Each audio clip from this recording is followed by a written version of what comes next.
Sudah jatuh, tertimpa tangga pula, namun akibat ulah sendiri. Inilah setidaknya peribahasa untuk sang aktor utama pembunuhan berencana Brigadir Yosua, mantan Kadif Propam Polri Irjen Verdi Sambo.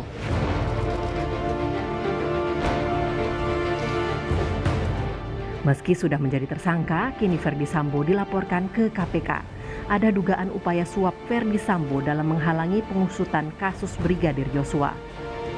Yang melaporkan adalah sejumlah pengacara yang tergabung dalam Tim Advokat Penegakan Hukum dan Keadilan atau TAMPAK. Sambo dilaporkan ke KPK atas dugaan upaya suap dalam kasus pembunuhan berencana Brigadir Yosua.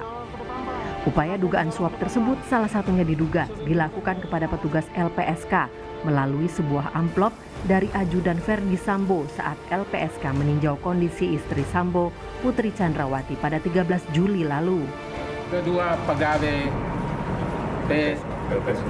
PSKK, perlindungan saksi perlindungan saksi dan korban yang pada saat itu melakukan pertemuan dengan Pak Sambo dalam kaitan dengan permohonan perlindungan yang dilakukan oleh Ibu Putri Chandrawati.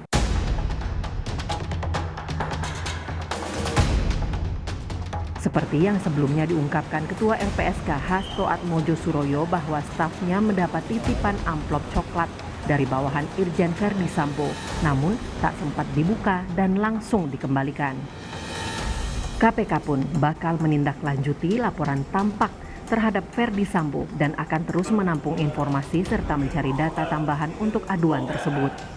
Benar, KPK telah menerima laporan pengaduan masyarakat dimaksud dan kami pastikan KPK akan tindak lanjuti setiap laporan yang diterima oleh masyarakat dengan melakukan langkah-langkah analisis lebih lanjut berupa verifikasi mendalam dari data yang kami terima dimaksud.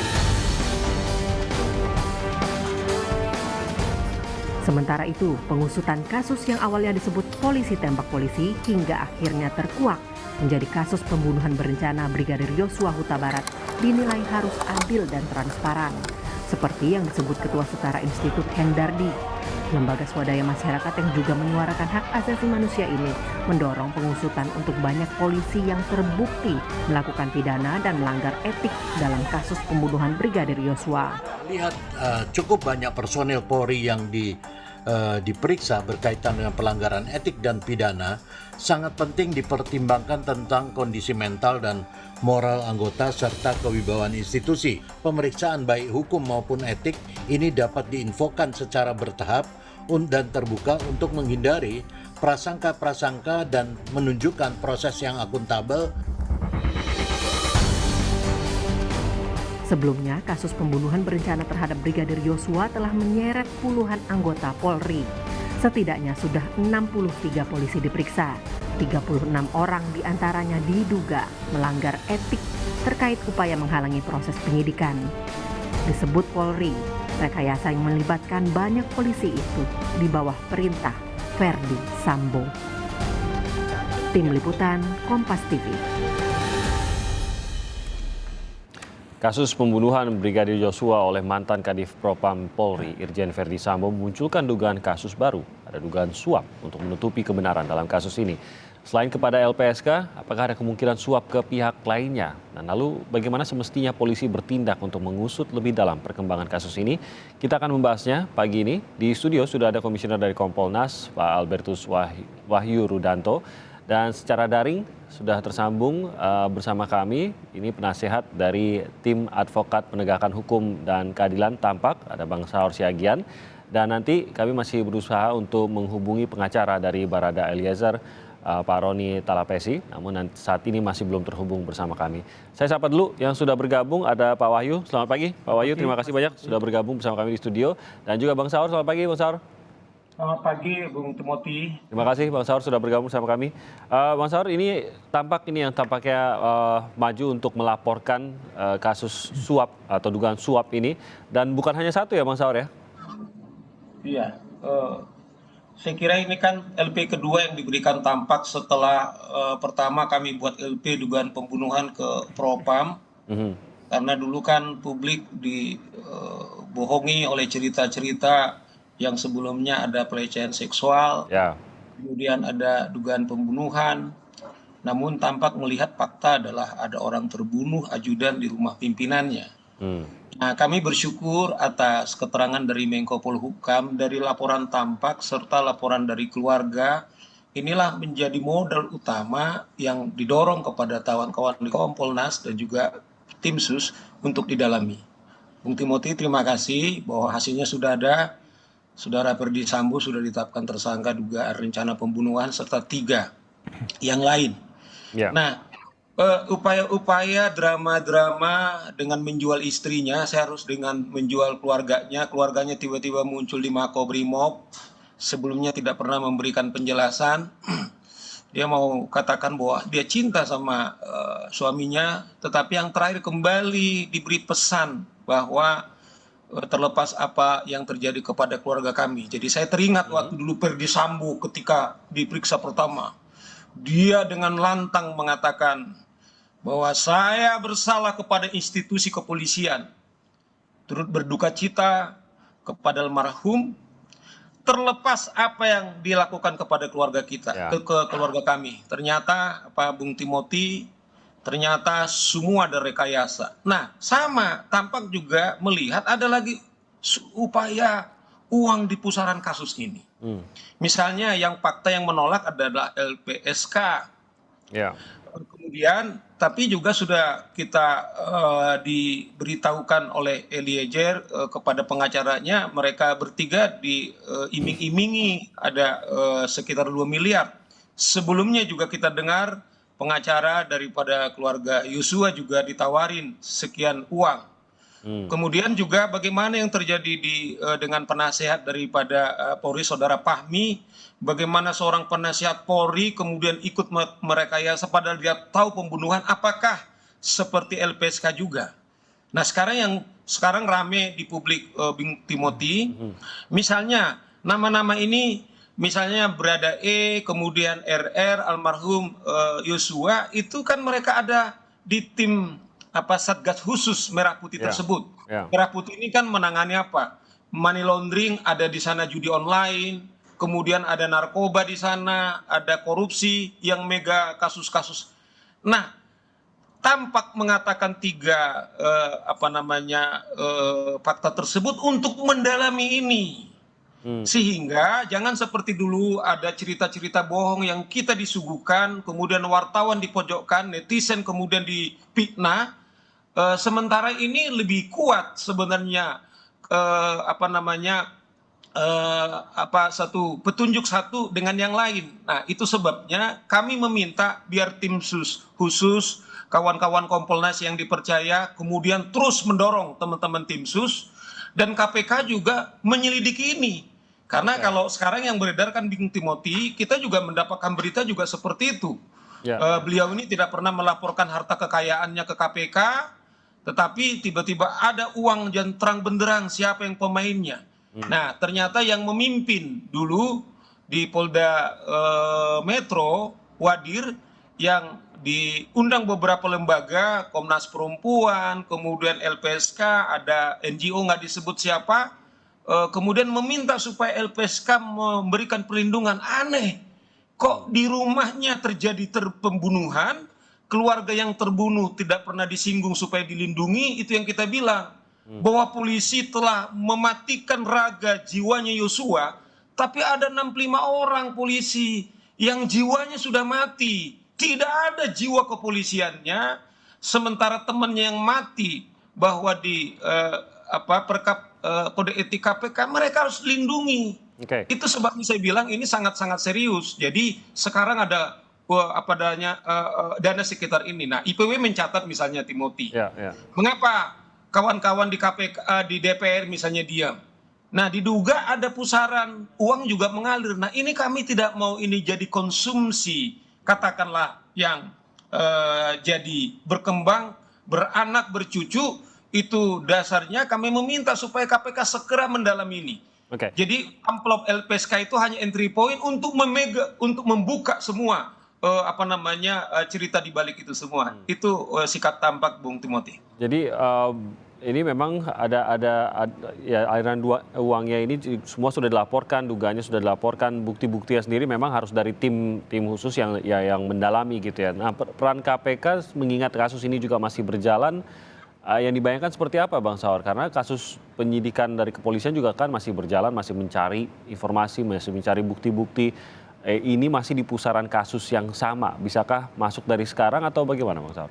Saya kira bisa inline, maksudnya begini, sebenarnya visi dari Tampak, mengapa segera dilaporkan, ini kan 4 berkas ini kalau kita baca kan sudah keluar SPDP-nya.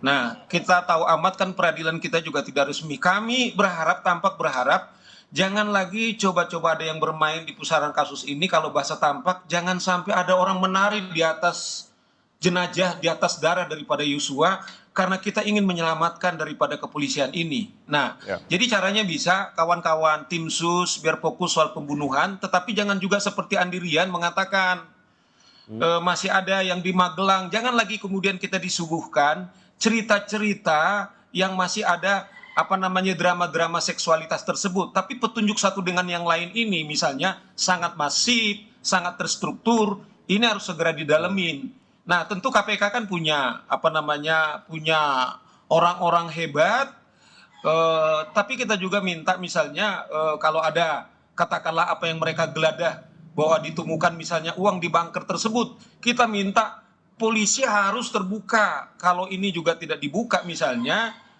ini kembali kepercayaan bukan lagi kembali kepada awal, tetapi akan sangat terpuruk. Nah, bisa inline. Jadi KPK menyidiki secara serius, kemudian juga tim sus, kemudian soal dugaan pembunuhan tersebut. Nah, biar mereka sama-sama berjalan, gitu loh, Bung Timothy. Baik, saya ke Pak Wahyu. Ini kan sebenarnya kepolisian juga pasti ingin membedakan nih antara apa yang berlaku di kepolisian dengan apa yang dilakukan oleh Verdi Sambo dengan kasus pembunuhannya, dengan ini juga sekarang dugaan suapnya dan lain-lain. Bagaimana penanganannya yang menurut Anda seharusnya paling tepat juga? Karena kepolisian juga tentu mampu juga kalau diminta untuk mengungkap sebuah suap. Tapi di sisi lain juga kan kepercayaan masyarakat harus ada bagi kepolisian untuk menangani itu. Tapi KPK sudah menerima laporan, KPK pun harus masuk juga karena harus menerima laporan dari masyarakat dan akan mendalami juga. Seharusnya bagaimana penanganannya Pak Wahyu? Terima kasih Mas Timothy. Jadi saya sebelum jelaskan, saya ingin fokus pada posisi Kompolnas. Kompolnas itu tugasnya sesuai undang-undang adalah menjaga marwahnya Polri, menjadikan Polri profesional dan mandiri. Nah, hari ini kita disuguhkan dengan tragedi nasional yang sangat memprihatinkan, dan itu membuat Polri terpuruk. Tentu kami Kompolnas prihatin dan harus mengawal ini.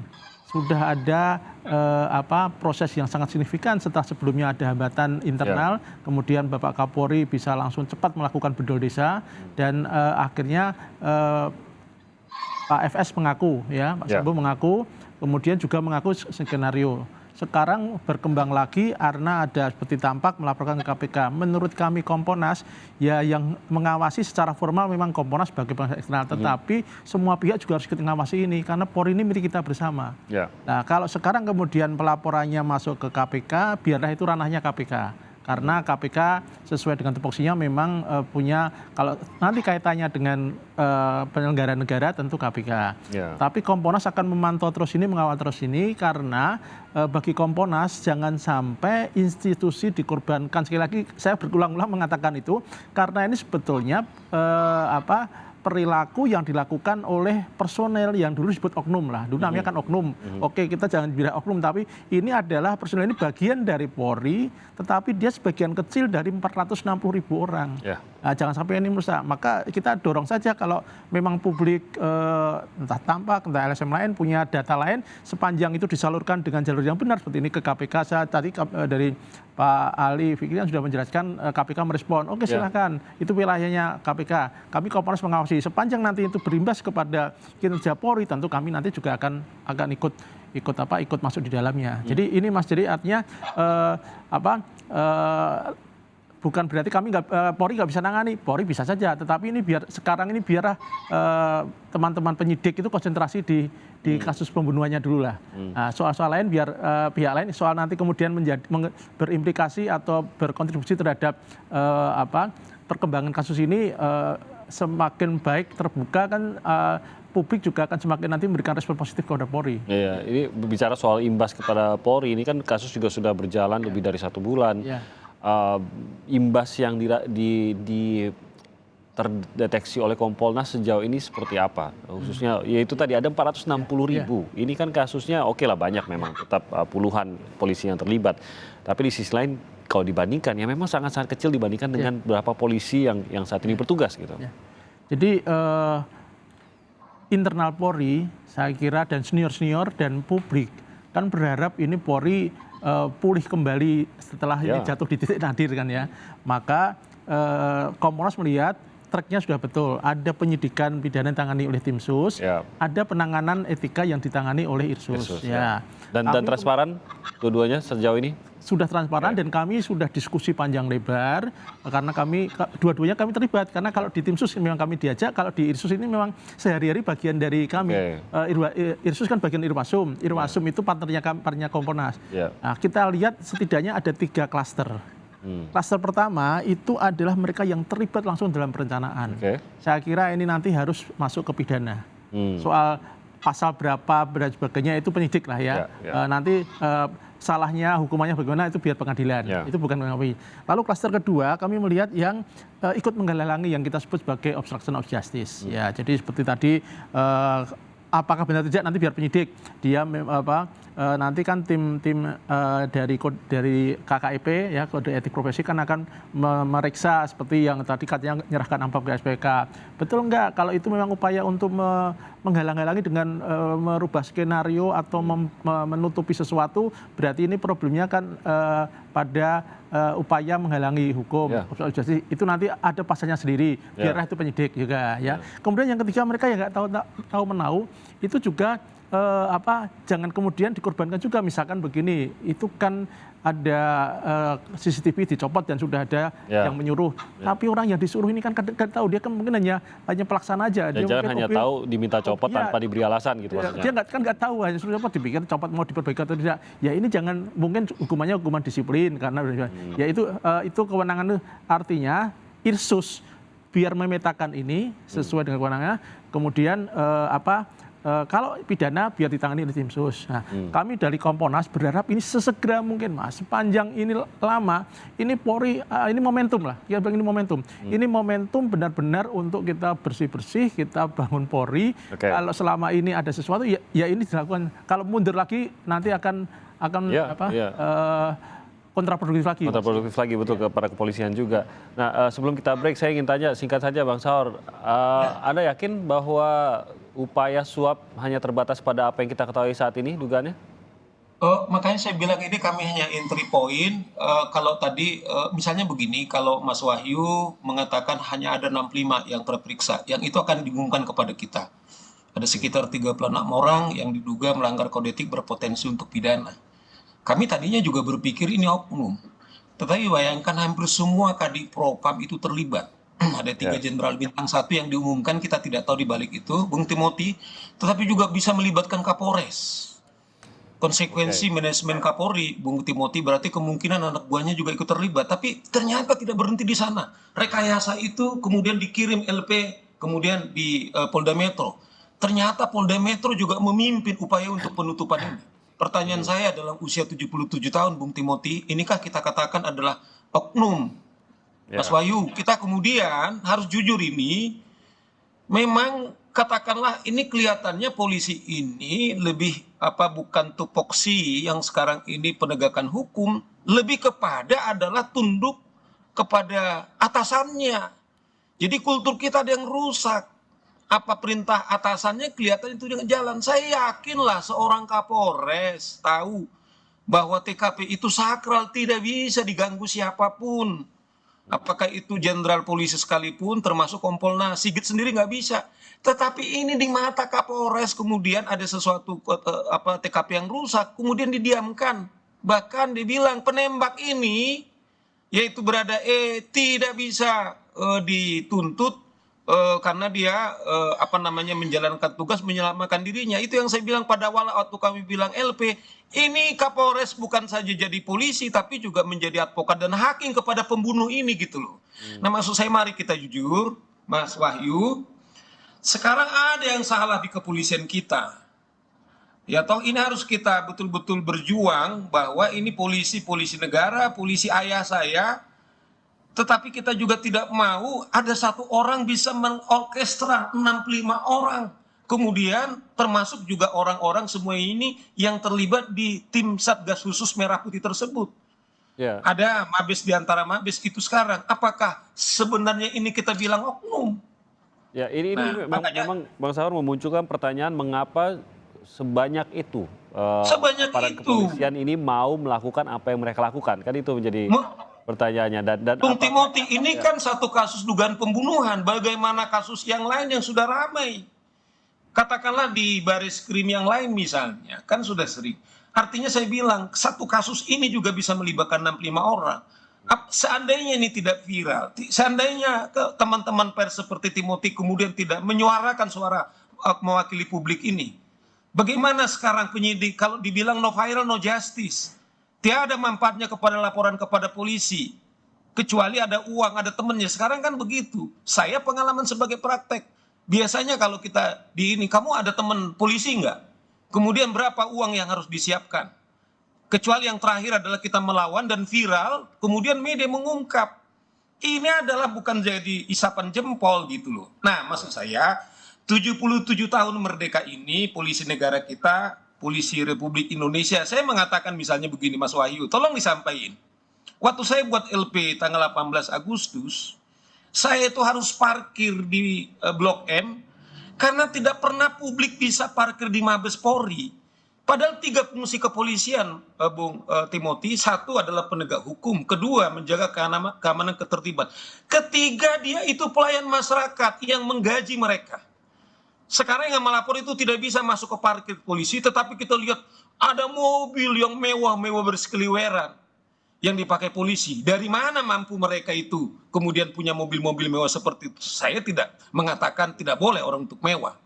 Ya toh? Tidak. Tetapi bayangkan itu sudah sangat terang benderang. Inikah yang kita katakan pribadi? Nah, refleksi kita mau bersih-bersih ini ada sesuatu yang salah. Nah, ini harus kita betul-betul reformasi, harus kita perbaiki Pak Wahyu. Bareng-bareng kita. Dan ini momentumnya yang bisa dipergunakan juga oleh kepolisian kalau memang mau benar-benar membersihkan hal tersebut. Kita akan lanjutkan lagi, tapi kita akan jeda sebentar. Nanti kami akan melanjutkan perbincangan ini terkait juga dengan mengenai dana yang diduga dimiliki juga oleh FS atau Ferdy Sambo ini yang ada yang sampai mengatakan mencapai 1 triliun. Benarkah hal demikian? Kita akan bahasnya usai jeda berikut ini.